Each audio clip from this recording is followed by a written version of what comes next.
খবর 24 সাথে আপনাকে স্বাগত। নতুন নতুন খবর জানার জন্য আমাদের চ্যানেলে চোখ রাখুন। নমস্কার দর্শক বন্ধুরা, স্বাগত আমাদের এই চ্যানেলে। সোশ্যাল মিডিয়ায় কুরুচিকর পোস্ট এমনই অভিযোগ তুলে পুলিশের দ্বারস্থ হলেন শাসক দলের ছাত্রনেত্রী রাজন্না হালদার। তার অভিযোগ, তার ছবি ব্যবহার করে সোশ্যাল মিডিয়ায় অশালীন পোস্ট করা হয়েছে। তিনি বলেন, যারা রাত দখলের ডাক দিচ্ছে তারাই প্রকাশ্যে রেপ থ্রেট দিচ্ছে। বৃহস্পতিবার রাতেই এই ঘটনায় সোনারপুর থানায় লিখিত অভিযোগ দায়ের করেছেন তিনি। এরপর বিষয়টি যাবে সাইবার ক্রাইম বিভাগের হাতে। বারুইপুর পুলিশ জেলার অধীন সাইবার ক্রাইম থানায় এই ঘটনার তদন্ত হবে বলে জানিয়েছেন রাজন্না। এই ঘটনায় যার বিরুদ্ধে পোস্ট করার অভিযোগ, তিনি বাম মনস্ক বলে দাবি রাজন্নার।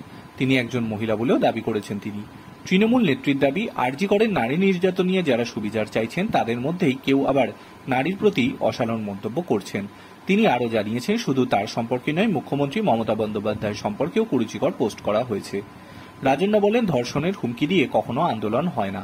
তিনি আরও জানিয়েছেন, পুলিশ যেভাবে তৎপরতার সঙ্গে অভিযোগ নিয়েছে তাতে পুলিশ প্রশাসনের বিরুদ্ধে কোনো অভিযোগ তোলা উচিত নয়। রাজন্না বলে, আমি তৃণমূল করি, এটাই আমার অপরাধ? মমতা বন্দ্যোপাধ্যায় অভিযুক্তের ফাঁসি চাইছেন, এটাই কি তার অপরাধ? Bureau report.